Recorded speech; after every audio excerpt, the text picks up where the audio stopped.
GKFX Prime presents the Market Analysis Webinar. Hello everybody, welcome to another edition of the weekly webinar.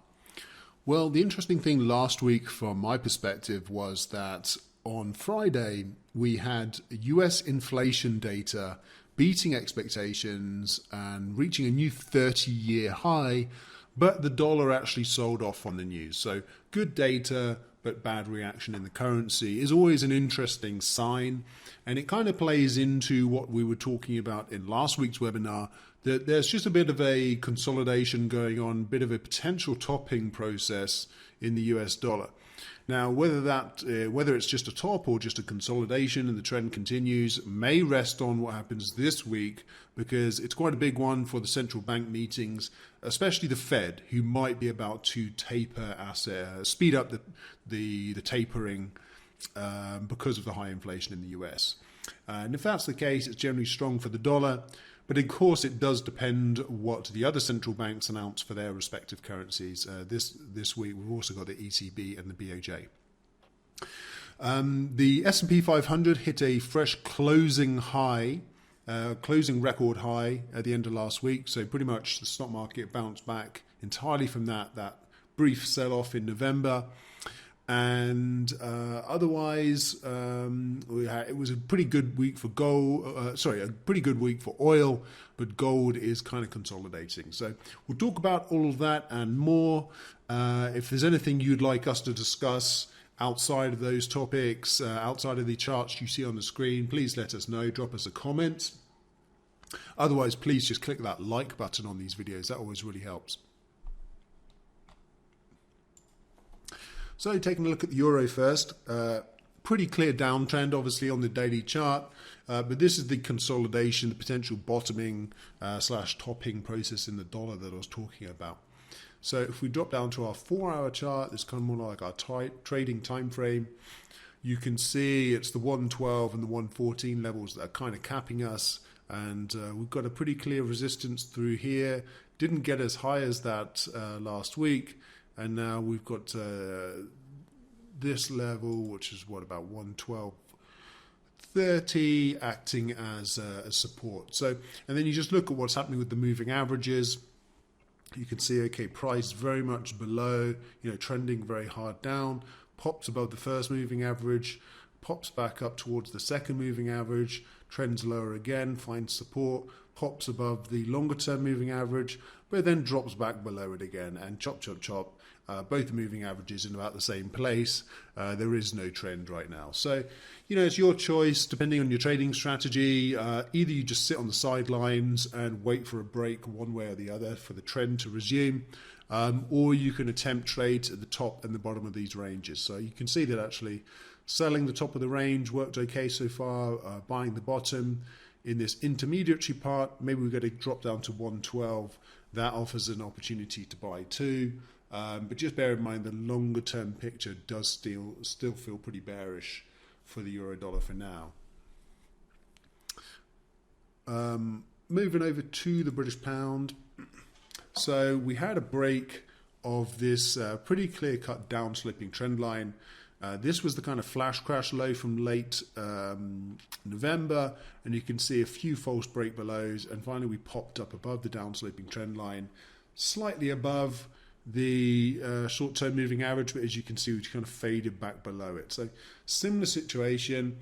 If we do get a bit of a if we basically roll over into more like a sideways move, having broken this down-sloping trend line, then maybe we can get up towards this long-term area of interest, which actually kind of corresponds with, you can see apart from that little false break high here, it was a pretty solid resistance through there. We've got the 20-day moving average just below, and just to give us some context, that's basically this big solid previous area of resistance and then support that we're coming up and potentially testing before rolling over lower, or we break it back above it. So that zone's sort of interesting, and the price is broken below it, but maybe we move up further to kind of just test that zone from the underside. And so potentially room for a bounce here, but the trend is, is basically down. We've had a bit of a bounce off the lows, so you know, there's opportunities in line with the trend. It's just a bit choppy down here, and we do have a volatile week, so maybe there's room to sell at higher prices. All right. Let's switch gears to the dollar yen. This is our weekly chart. I just drew on a Fibonacci here, kind of through these spike lows here up to our final kind of spike low, and just noted that this high from June, which we have as a potential support if the price breaks lower, sits just above the 61.8% Fibonacci, and the 61.8 is right around 111.50 in terms of round numbers. So a bit below 112, it's sitting pretty neatly on that 111.50 level. So then what's happening on the more like the trading time frame? Well, we had that big drop, but then we've kind of just gone nowhere since. We've been trading really between 112.50 and 114. If we do break below 112, so we have the drop, consolidation, and a continuation, that's when we start looking at that 111.50 and that long-term, that previous long-term peak as potential support for the next leg lower. And if we are selling, potential targets. So we're below the 20-day moving average, but it is flat. And so that's kind of the 20 DMA alongside this supply zone is currently basically what's keeping the price in check under 114. Pretty clear-cut resistance through 114. So look for a false break lower, a false breakout, and then a sell down. That would be a good opportunity through 114. Or if you just get a close above 114, you know, we could look to the higher prices, maybe where the trend started accelerating here, or we could just retrace this entire move.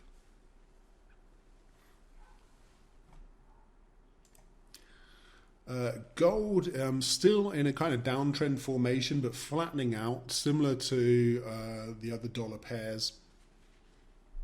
So you can see the kind of short-term range that we're in now.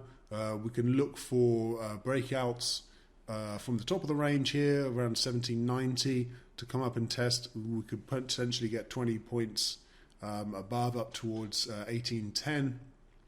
On the downside, we've got our kind of long-term support area that seems to have been working quite neatly. You can see it best on the weekly chart. So if this area gives low, we have probed below it on a daily basis a few times. But if we get a weekly close below, it's about 1730, then we've mentioned before that probably we can come down and test the bottom of this channel. And to me, that seems probably the most likely scenario, as we do get that breakdown, getting that breakdown lower, particularly if the Fed accelerates its pace of tightening. That means that interest rate hikes are a little bit closer than previously thought, which tends to be a bad thing for gold. So that's all the conventional wisdom around gold. You know, higher rates being a bad thing. Just depends if the prospect of higher rates causes some flight to safety, then maybe gold could benefit from that. But otherwise, gold's still it's not looking really bad. It's just in this long-term downsloping channel. It's struggling to bounce from this area of support that it has done in the past. Even previous rallies have not been that strong, and it just seems like probably it's going to eventually break to the downside. Silver has been looking really heavy, still very much in a downtrend formation. We had drawn last week this as a potential area it could bounce up to. It never quite got there. Put in a little spike low there and put in two highs and rolled over again into a kind of longer term support. So having touched that longer term support, there is a chance for a decent little bounce. So we've had an initial move, but if we had a dip back into 22, anyone who fancies counter trend trading, well, the best time to do it is when you hit a long term support. So there's an opportunity if you want to buy into this downtrend based on this long-term support on the weekly chart. But again, it's, you know, this is going to be our 5th test. Quite often, fifth time is the one that breaks. And I think that probably is going to be the case this time. I mean, we talked about this a few weeks ago when it happened, that this was really the chance for silver. hit the low, came down, false break lower, rallied right back up, made a breakout, and then just got sold off with a false breakout. And now we're back at the support. To me, you don't know if it bounces a bit first, etc. But I think probably this support breaks, and that's supported by what we just talked about in gold. The fact that gold will probably test the bottom of that channel, and silver will come down. And these were our previous major areas, major highs before this big acceleration to the top side here. Silver quite likely comes down to test that. It's about 1850. We don't know when that will happen, but again, this week we've got the Fed meeting, so it could actually be this week. WTI, we talked about the culmination of support last week, and we did get a nice bounce off it. And so not really significant, but definitely was a decent week. And then we've got a pretty clear resistance in place now. One little false breakout, come down, tried to break lower, but came back to the resistance again, selling off early this week. So this will be the near-term consideration for whether we can get some higher prices in oil. The moving average configuration is bearish, and so potentially another opportunity to sell oil down here. And we don't know how far going down, but potentially if it does drop through these lows here, it could drop down to where the price started making more serious inroads to the top side. It had been going sideways here, big sell-off, and it gapped up and went sideways and then blew out of that, out of this range. So could be somewhere. This would be more the conservative option. Maybe the more aggressive entry would be something like here. These two peaks drops down to there and then rallies up to new highs. Slightly more conservative where it was just right before the price started moving to the top side, maybe down here. It's just under 68. If you think that this rally up is just unwinding a bit and then more longs are going to come in, that would be in line with the kind of longer term trend, right? So just basically this sell-off is done and we're going to buy into the longer term uptrend. So it's good to be in line with the longer term trend. We had a bit of evidence so far that it's potentially this short-term downtrend reversing, but the moving averages are still suggesting a downtrend. So that's what you're dealing with there. Now we've got the S&P 500. As I mentioned, you could see there's our daily close finish as of last week. And so obviously, yes, just looks bullish, really, doesn't it? It's it's this. It looks like this scenario again, where we had that looking a bit dicey. Oh, I've kind of ruined this now, but you can see it looks very, very familiar, right? A few weeks of choppiness, and then just suddenly explodes out of the blocks and just hits a record high, and then in that instance, it carried on afterwards too. So, obviously, this time of year, you start talking about a Santa rally. Santa rally, typically it's between Christmas and New Year's, but some people define it as just sort of generally sometime in like late December. The breakout plus the Santa rally, seasonal tendencies are bullish, so potentially more upside here in the S&P 500. Doesn't really look like a clear-cut sell to me, but maybe we get a false breakout. A sell back lower through these lows. If we did something like, we took out the intraday high, but then we sold off, and we came like right back through these lows here. That would be kind of interesting, and you'd try and ride that downtrend somehow. But at the moment, we're going to assume that probably doesn't happen, and it looks quite bullish.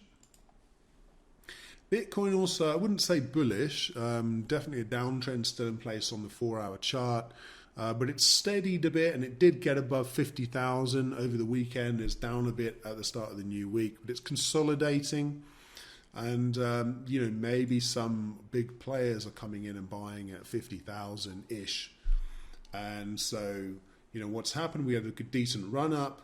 we've pulled back to a large number like 50,000. Let's have a quick check if there's any kind of Fibonacci numbers we want to look at here. Well, it's basically, yes, I mean, it's pulled back 50% of that rally, which actually hits around the 50,000 mark. So, you know, that's the rally. It ran out of steam, sold off, gave back half of the rally. You know, this would be a natural bottoming point. If you're still bullish crypto, this would be something to look at. And if we do take out these lows, then obviously it's you know, this isn't the bottom. Like these are the lows through here. If it drops below, well, okay, you need to start looking for a bottom somewhere else. Maybe these lows through here, maybe this gap up down here. So, you know, for short-term traders, you know, I draw this line through here. If we do get a sudden bounce up to there, which is just above 55,000, well, the line I've drawn is 55,650. But it's, you know, it's crypto. There's a few points in there, but around that area. You know, if you've got a sudden bounce up to there, that would be tempting because that was quite serious support and it could be resistance. And maybe we don't make a fresh low, but it could be a short-term sell opportunity in line with this short-term trend. But we're pulling out to our daily chart and we're thinking maybe the 50% Fibo offers a buying opportunity. Hard to know what the Fed means for Bitcoin. Bitcoin did react negatively to the hawkish Fed news last week, or is it the week before? And generally it's been acting a bit poor as the Fed's turned hawkish. So hard to know exactly how the market's... sometimes you get you know, the market's been pricing in a hawkish Fed ahead of time, then the Fed makes its move, and then the market goes in the other direction because it's already been priced in and people take their profits. So could be one of those in Bitcoin, in which case that would be a bullish thing. All right, thank you very much, everyone. Can call it a day there. Good luck trading this week, and make sure to subscribe to the channel, and that way you'll see these videos when they come out, and you can follow along and help support the channel that way. Thank you, everyone. Thanks again. See you at the same time next week.